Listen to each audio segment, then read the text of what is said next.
If you want to master knit cornrow, come closer. Let's do this. So welcome to day 4 of the Cornrow Confidence Challenge. If you have not watched others, please do. We said the first thing is to divide the hair into 3 sections. The middle is the superstar. Everybody goes to the middle. So let's go left to the middle and right to the middle.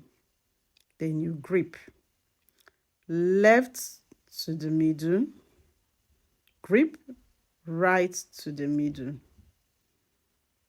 Then we've done this twice, so the next thing is to add hair from the back.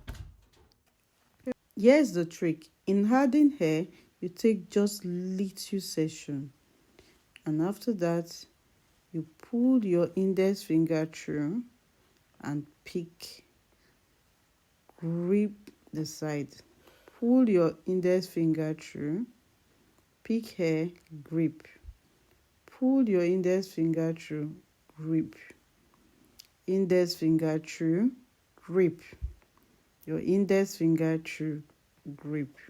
Now notice as I'm pulling my index finger through left and right, I'm just taking little sections. This motion gives you that neat continuous pattern.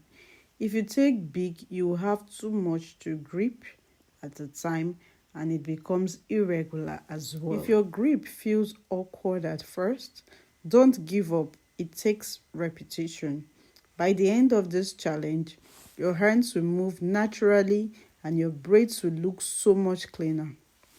So you're going to continue repeating the pattern, just putting your middle finger in between and you continue to braid. If you do this, trust me, you will have neat braid.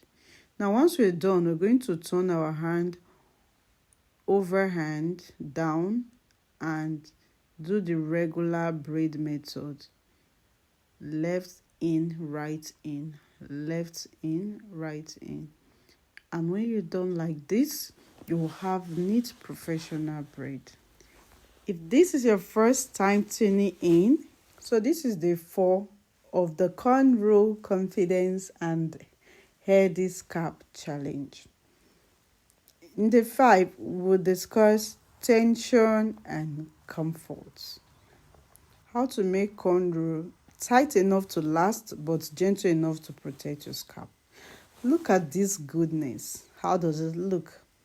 Repeated patterns, short patterns, and look at how beautiful it is. If you found this video helpful, please like, comment, and share, as it will help the YouTube to share it to as many persons who would need this video. Feel free to share your progress with me on my Instagram account, link in the description of this video. Until then, thank you so much for watching. I'll see you in day 5. Bye.